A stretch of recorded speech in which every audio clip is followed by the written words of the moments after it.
So this is the Oz report for February 2nd, 2025.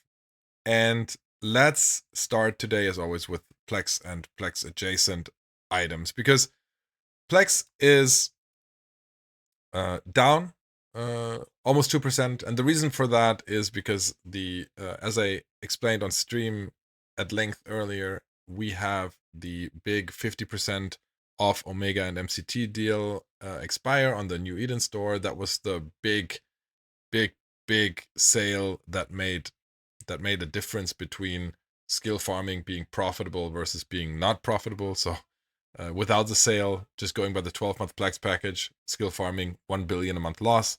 With the sale, 700 million per account win, profit. And so hugely impactful for the economy.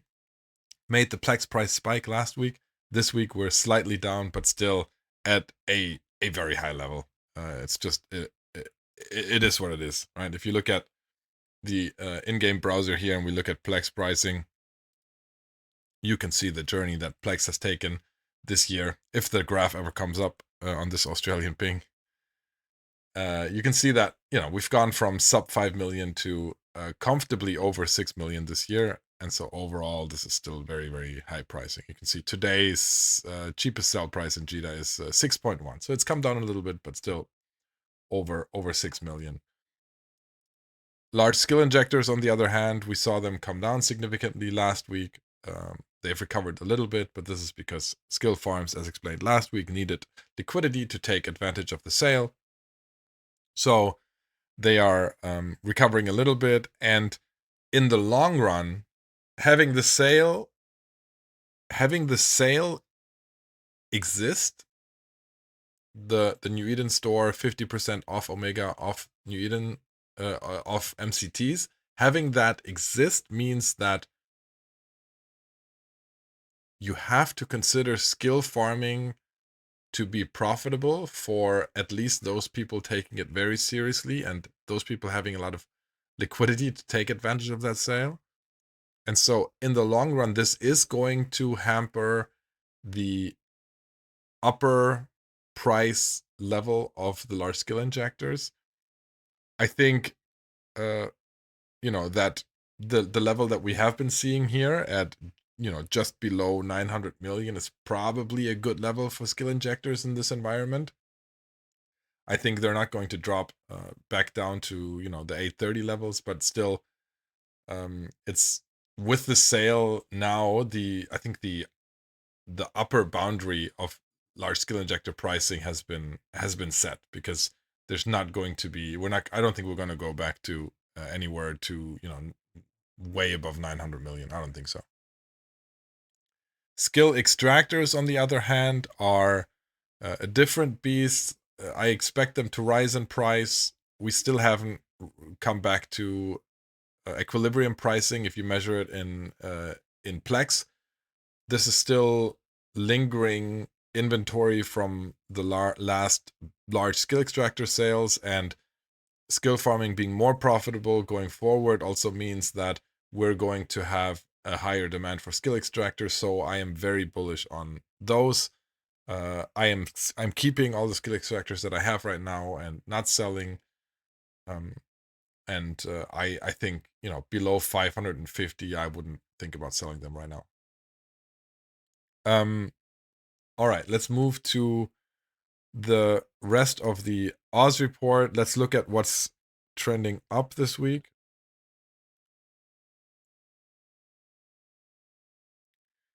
And there we have to talk about moon materials. All right, you see in the on the dashboard here, moon materials overall are up quite significantly. Last week we were talking about a moon crash. This week it's more of a correction. So especially our 16 moon materials corrected by 10% up. Everything else is not that massively changed, and we now clearly see that hierarchy of moon material pricing, R4 to R64. The more common a material is, so R4 trading about 40% under 52-week average.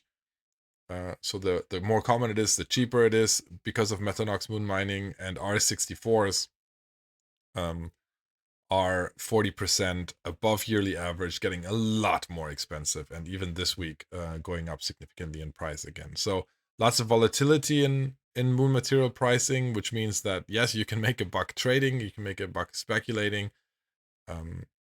I haven't made a big secret out of the fact that I think that we're a little over metanoxed right now in the ecosystem. So I think it's not good if you have over 50% of moon materials coming from metanoxes. So my money, if I can influence this, my money would be that we would reduce the impact of metanoxes going forward a little bit to get more miners out in space, but we'll see. We'll see where we go with that.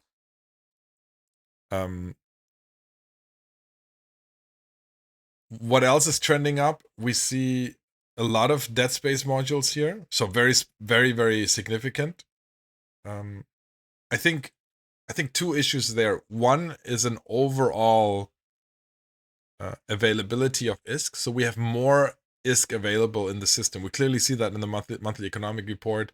Events like the Christmas event or some of the other faucets that are pretty unchecked or pretty or not balanced out with enough sinks right now are increasing ISK availability especially for multi-boxers, especially for very high skilled players or very, very hardcore players, I should say. And they are also the ones that would spend the most money on very expensive fits using Deadspace modules. And so, that combined with the fact that the availability of these is highly dependent on people running the content that generates these, right? The sites that generate these, and so if you have fewer people doing the PvE to gather Deadspace modules, and you have some larger battles or some more high skilled and high net worth people flying these ships, then these prices are going to spike more frequently. And that is something that we're seeing right now. Every week 3 or 4 Deadspace modules make it in the top 10 highest price increases in the EVE economy. And so this week we're talking Python A-type EM shield amplifier, Python C-type medium remote shield booster, Core X-type 100 mN afterburners.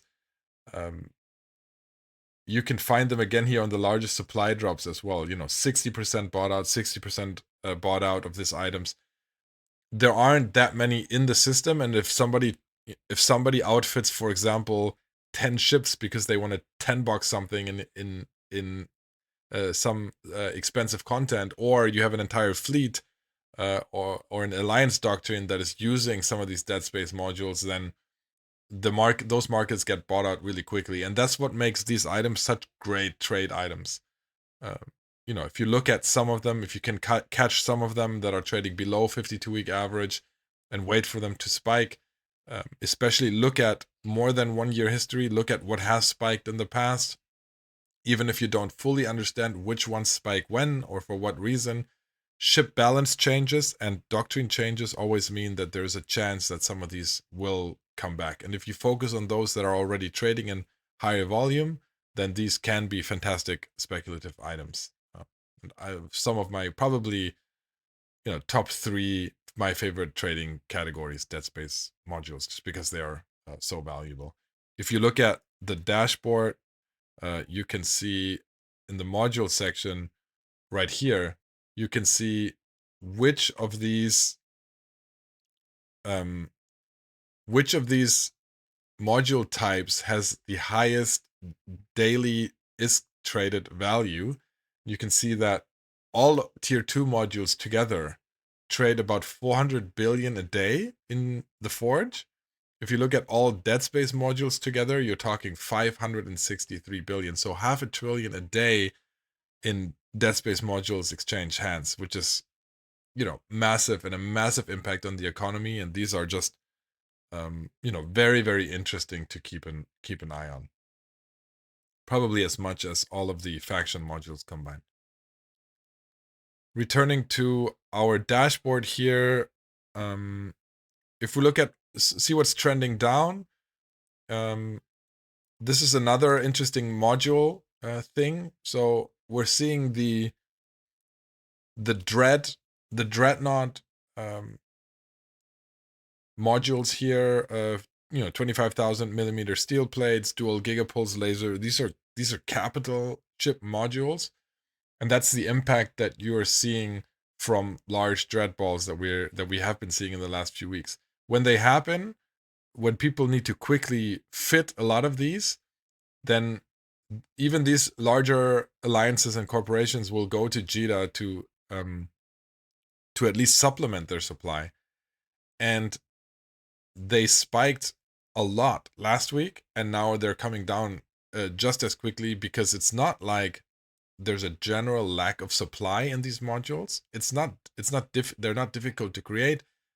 They are out there. It's just there's not enough liquid or not enough availability in the market to always provide enough supply for spontaneous fighting if it's not planned enough in advance for these alliances to have all of these modules on hand. And so that is what makes these also very interesting to trade in, because if you know what the reason is for some of these modules spiking in price very quickly, then you can actually have a supply of these out in JITA on sell orders to make sure that you profit from these price spikes as they happen. It's very hard to chase them.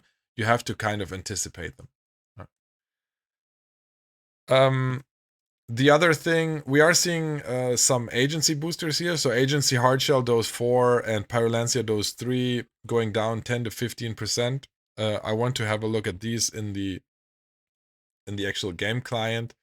Reason for that is we have, let's see, the trending down category. If you look at some of these, you can see that they rise. They rose in price very sharply when they were removed from login rewards and other regular rewards. They drop in price when they are actually dropped by events, which is the main source of these. And so in the Halloween event and the Christmas event, we saw 2 larger drops in prices for these. I think they're a great investment.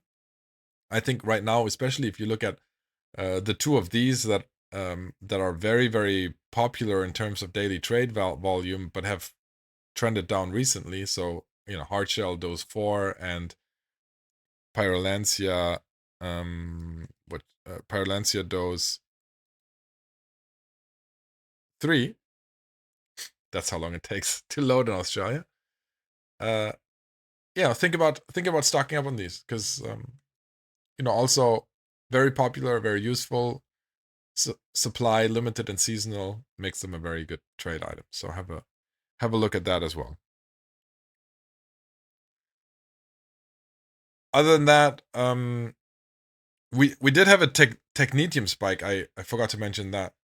So a 20% uptick in Technetium is pretty significant. This is an R32 moon material.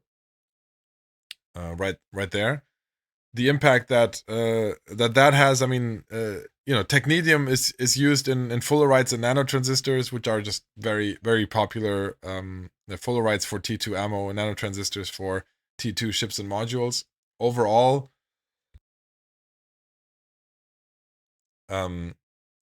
this combined with the Morphite spike that we're seeing will mean that probably in the next few weeks we're going to see tier 2 prices rising. There's basically no way that that's not going to happen. What we're hopefully what we'll see is at some point mineral prices should be coming down, because I don't think the current situation is sustainable. If we're looking at basic mineral prices, we're still looking at 34% on average over 52-week average. That is pretty high, especially considering that you have some of them being so bottlenecked that they're trading 70 or 80% above 52-week average.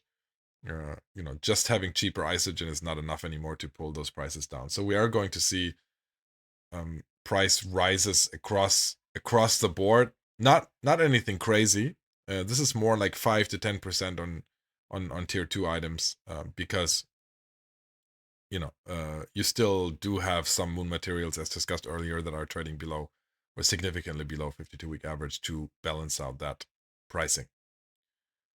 Let's see what else I have on my list. There are some interesting ships on here. So you can see, for example, in short supply, we have the Dominix in short supply and the Kikimora in short supply. And if you're looking at largest supply drops, so which items dropped the most in supply this month, you can see that the Dominix, the Dracovac, the Kikimora, and the Vindicator and the Ishtar all dropped between 50 to 80% in supply. What that means is that today there is less than half of the sell orders available in JITA compared to last week. And so this is a very good indicator of what people are buying in large quantities. You can also see that on kill mails, certainly, but it's a very good indicator if you're getting into industry, what might be in demand right now, what might not be supplied quickly enough. And so especially if you're looking at Kikimoras and Dracovacs, they're fairly easy to make compared to other ships, and it's a very good pathway into industry, I think, if you want to try that out. Yeah, so that's all for the Oz report. I want to do a quick plug for my website. I said this on stream earlier as well. So if you go to theoz.space, we now have an updated dashboard that you can control yourself with filters on top, thanks to Sentence from Quantum Anomaly. Try it out. Visit theoz.space, play around with the dashboard. We're going to keep iterating on this. It doesn't match fully yet as to what I have in Excel, but this is going to end up being a much better version of what I do, and so I can finally make that data available to you guys. Hopefully that's going to be a very helpful resource to you. Other than that, we had the CSM Summit this week, which, if you're interested in that, there's going to be another video out there and a complete live stream on me interviewing some of the CSM members of the outcome of that. So go check that out. All right, we're going to return to the regular stream, and I'm going to catch you on the Oz report next week.